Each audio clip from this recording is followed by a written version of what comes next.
sitting with me in a world of self-reflection. If you're not, well, I would say you're in the wrong place. But then again, if you were, you wouldn't be here. So, I want to begin by saying something what I consider ultimately the most important part of tonight's discussion. I do not claim to know better than I should, or know more than I should. I speak from my personal experience and for what I share. I hope that maybe you'll find some clarity.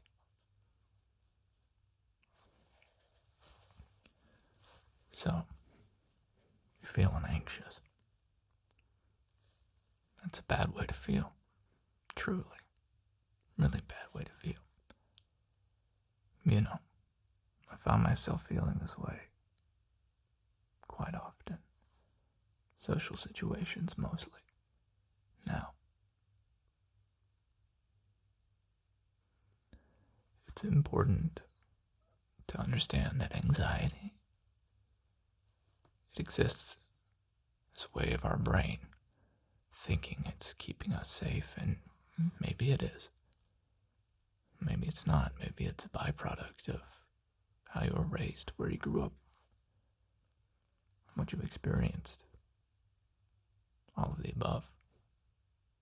Ultimately, your brain wants to keep you safe. After all, that is one of the most important things you can do in your life. Keep yourself alive at a base level. You know, it's like if you had one objective, one prerogative, that's what it is. The ultimate thing you can do, I would say, is listen. Listen to your body. You know, if you're feeling a certain way, well, there's a reason. For instance, if I'm sitting here out of breath, not because I'm healthy, right? It means I either just lifted a bunch of weights. Maybe I ran a marathon. Maybe I'm sick. But I'm out of breath for a reason.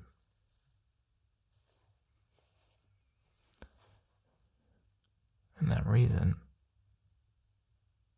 doesn't always make itself known. It's not always given to us. It's a bit of a mystery sometimes. So, if you're feeling anxious, there's a reason. Now, from here on out, your situation can be a little bit situational. If you're purposely in a social situation and you're anxious because of it, well, you're anxious on your own accord, maybe against your best judgment. Maybe it's, something you're trying to work on. There's that avenue. If you're anxious just because, that's a different avenue. Both avenues still serve a cause and effect. So on one hand, let's talk about when you're not forcing yourself into something that you yourself deem unpleasant. And let's just say you're having a panic attack, right? You're having a panic attack. You're anxious for no reason. There's something that triggered you. There is a cause. You may not know what it is, but it's there. And if there's nothing to be done about that, if you can't fix what's triggering you, then you can either learn to avoid it or suffer without avoiding it. Now, if you want to work on it, maybe, subject yourself to it a small amount at a time until it no longer does. It's easier said than done, and for some, may not always be possible. But it is a step in the right direction. See, I used to be really, really socially anxious back home. And I still am, for the most part. I don't talk to people well. I'm not very social. I'm quite the introvert. I tend to keep to myself because being around other people is a lot of energy that I would rather use elsewhere. But I used to force myself to go sit at the bar, one of the most social places in my small rinky-dink town. I used to sit there, force myself to sit there alone. Right. It sucked. It was awful. No fun at all. No fun at all. But I was doing it with a purpose. With a greater idea in mind that eventually what was so scary wouldn't be so scary anymore. Because I was used to it. Because it was under my control now. Because it was my delegation to the thought. You see, what would separate us from something out of our control and taking charge of it? If you're a gamer, you play a lot of horror games, scary games, monsters, scary movies even. As a director, I would look at the monster integration carefully in a way that, let me rephrase this. In the movie or a game, it's generally scary up until you're introduced. So with a horror movie, you're afraid. You know, everything's moving around the house. There's bumps and bangs and loud noises. Your furniture's flying up all around you. You're scared.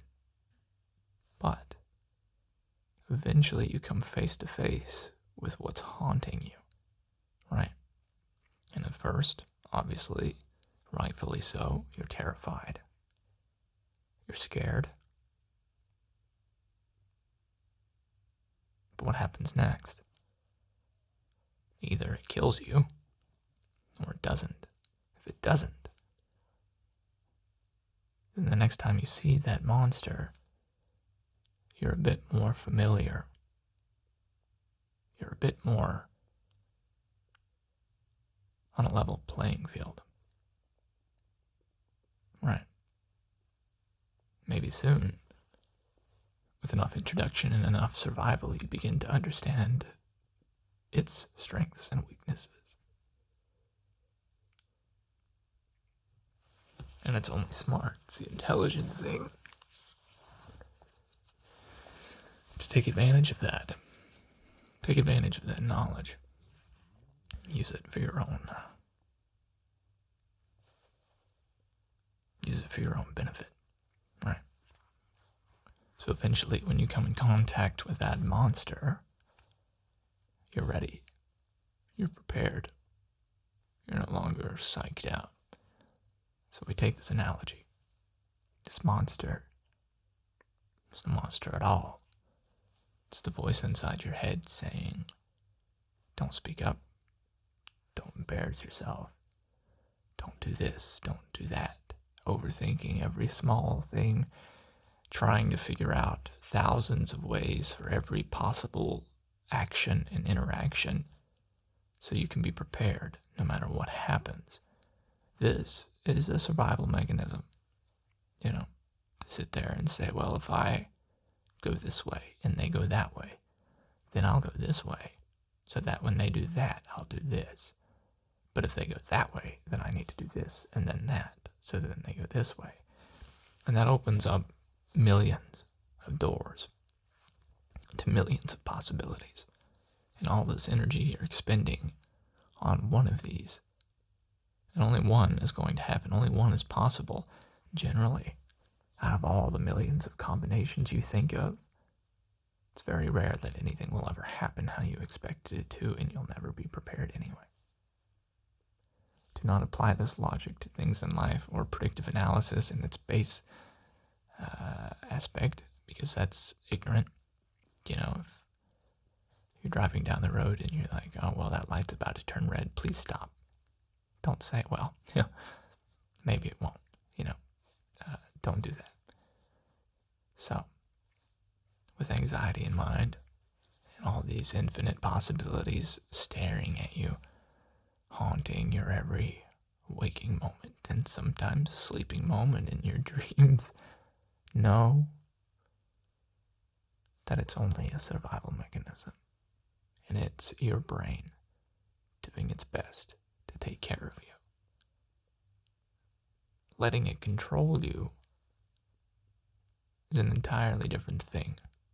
Letting it control you brings you one step closer to you giving away your control entirely, and once you've done that, it's incredibly difficult to get it back. It is possible, obviously. Very difficult. It's like, I don't know if you've ever driven a ship with a wooden wheel, right? As soon as you let go and it starts spinning out of control, it's a lot harder to just inject yourself back onto that and hold on, But if you never lose control, that weight, that torque, resistance, it's easier to manage. If you've ever been heavy into the gym, you're spending every day in the gym, hours and hours and hours, months and years. Finally get the physique you want, it will take you about 2 weeks of letting go before it's all lost. It will take you years to get back to that point. And it's twice as hard than when you started the first time and eased yourself into it. So don't let go. Never let go. It'll get hard and you'll struggle, but don't let go. Only gets worse from there if you let go. And know it seems like in the moment that's the best thing to do. But you just need to compose yourself. Dissect inward and analyze. Why do I feel this way and what can I do about it? There's always something to be done about it. If you're in a social situation, you feel bad, respectfully leave. Hey, I'm not feeling too great mentally. I'm going to tap out for a while. It's been really fun.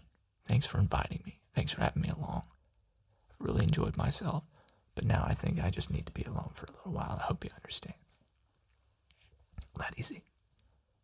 If you want to power through, hey, I'm feeling a little weird. So if I'm acting strange, just know I'm like a bit anxious. It's not that I'm removed or I don't want to be here. I'm just, trying to collect myself. And if the people are worth anything, if, they're decent human beings, they're going to say, no problem. That's all right. I get it. I get that way sometimes too, right? And if they're not, okay. And I don't understand, or it's just, they give you the whole spiel of people that have never felt that way. Like, oh, well, just don't pay attention to it. Just forget about it. Just don't feel that way. Just, they're not going to understand. It's like trying to explain the color green to someone who's colorblind in a way that they would get it. Or, any situation of people never experiencing something. What's it like to not eat for 7 years straight? When you'd be dead, but if you could live, you'd never be able to explain that feeling to someone else.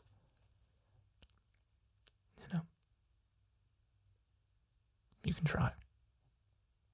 In fact, it's been my effort and a lot of people's efforts around the world to try to explain accurately how depression, anxiety, and all these emotions feel. You can paint as many beautiful pictures as you want, and you can use as many adjectives and descriptive words that you want to use to try to accurately represent how something feels, but it will never come close to experiencing it yourself, no matter how much you try. And that's okay. It's just a way of life. But it doesn't make your quest any easier. So, do your best, always, obviously.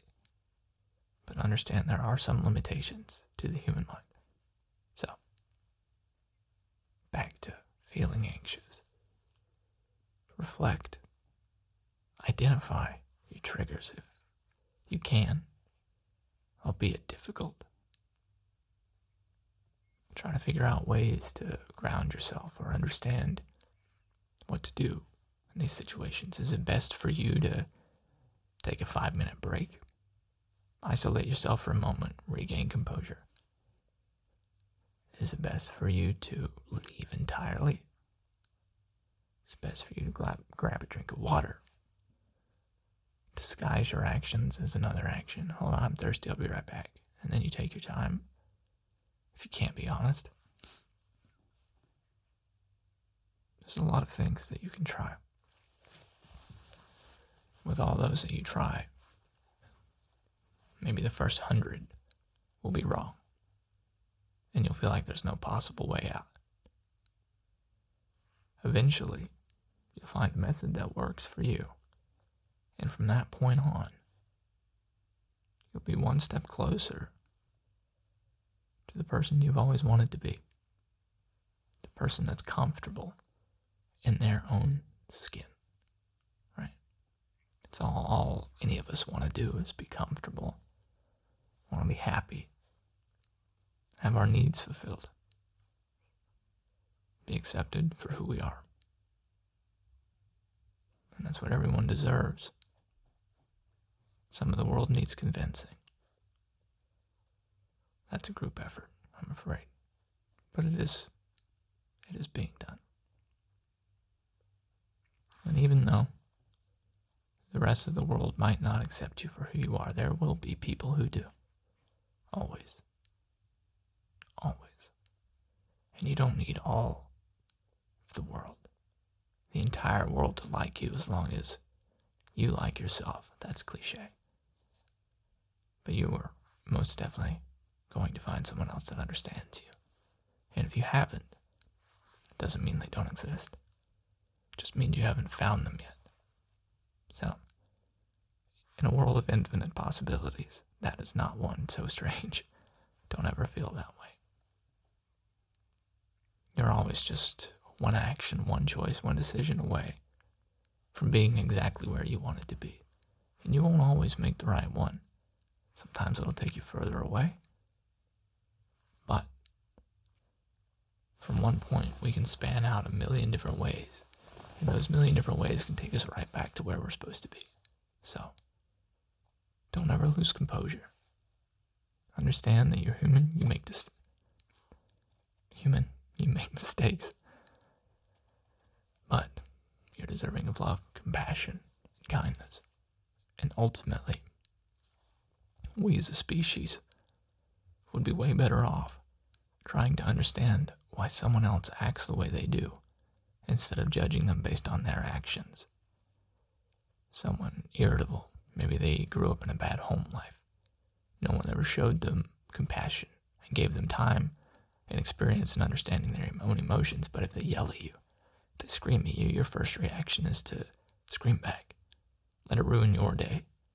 But if you were to remove yourself from that and think, well, maybe this person was never taught. This person just doesn't know. You treat them with patience. And that is the best thing you can do, because that one instance could change their life and could stop how they're behaving for the rest of their life. You don't know that. There was this one time, I was at a party with a group of acquaintances. There was I would say 7 people there. And 2 were pretty good friends of mine at this point. We were close friends. We hung out with mutuals a couple times alone, so we were fairly close. And one of the girls there had her ex-boyfriend there, and one of his friends was there, and her ex-boyfriend hated me. But his friend was being a dick to me the entire night. And I was like, okay, all right. So I'm having a good time, not paying attention to it, trying to ignore it for the most part. Everyone's drinking, so he gets a little loose. And I have finally had enough, and I approach him in front of everybody. I called him out in front of the entire room. It's really awkward. And I was like, what is your problem, dude? I was like, why are you, what have I done to you to make you so upset? And he was like, you need to stop talking. You need to stop talking. I'm going to hit you in the fucking mouth. You need to stop talking. And I was like, what have I done? I was like, what has my mere existence done to cause you so much trouble? And he just kept continuing, threatening me. And I was like, again, everyone's quiet. Everyone in the room's looking at us. And I'm like, what do you want a hug? I was like, come here, hug me. Let's hug this out. I want to hug you. And he's like, no. And it gets even more irate because obviously, I don't care at this point. And I used to box. I fought. I'm not afraid of fighting or losing a fight. And he was like twice as big as me, and I don't care. That's not the point. But I was like, hug me. No. He's pissed off. And he keeps going. And I was like, well, I'm not going to stay if you're going to sit in the corner and be pissed off at me all night. And I was like, I'm not going to sit here with all these groups of people and act like I'm having fun if you're over in the corner just pissed at the world that I'm here for no reason, because you can't give me an accurate explanation as to why you're so upset, because there isn't one. And he kept going on. So I went, and I didn't do much to drink, so I got in my Jeep and I was sleeping in the car. I was just chilling outside. And then one of my friends came out, she's talking to me, and we talk for a couple hours, and I think she goes back in to sleep, but I sleep in the car. Well, the next morning she comes back and she's talking, and she's like, because he had already left, and he thought I left, didn't know what I drove or where I was or anything like that. And she told me that the entire night that he felt bad and was sitting there and thinking, it's like he wanted to apologize and come out and talk to me, but he didn't know, if I'd went home or anything like that. Which, granted, it was right outside. If he really wanted to, he would have, but maybe he was embarrassed. But I like to think that in that situation of me holding my composure, even though I didn't want to, my first reaction is always to get angry very quickly. Like if someone is wanting to fight me, it's very difficult for me to step back and say, enough's enough, especially when I was younger. Nowadays, it's hit or miss, depending on the day I've had, and I'm trying to get better at that myself. Because I don't like when people treat other people or me as if they've done something wrong. And, I'm also sitting here listening to the words I'm saying to myself to try to understand other people. I can still live by those words. But I like to think that, that one night, for the rest of his life, that he'll think back to and think, man, this person gave me a chance to make things different, to make things better. And I didn't take it. And a relationship that could have been there suffered because of that. And I hope, this won't always be the case, but that he reflects on that. And that will be there. And maybe the next time he feels that way, it won't happen. And someone else that's in that situation won't get the blunt of it because of me that night. And the small chances we give people to redeem themselves can lead to those situations. But it requires a tremendous effort on our own part. A tremendous amount of patience and understanding. And it's important we apply that same patience and understanding to ourselves. Not indefinitely, but not in a way that limits us from our own responsibility to better ourselves, right? We can say we're patient and I'll forgive myself and do this and do that. It just keeps happening, but there is a time where you really need to act. You really need to sit down and figure out a way to change your ways, because you can't live like that forever. If it's bothering you, it's a detriment to your soul. So in the world of anxiety, in the world of stress and fear, the best medicine I find is understanding ourselves, finding what triggers you, experimenting with the resolutions, forming hypotheses about such resolutions and putting them in place.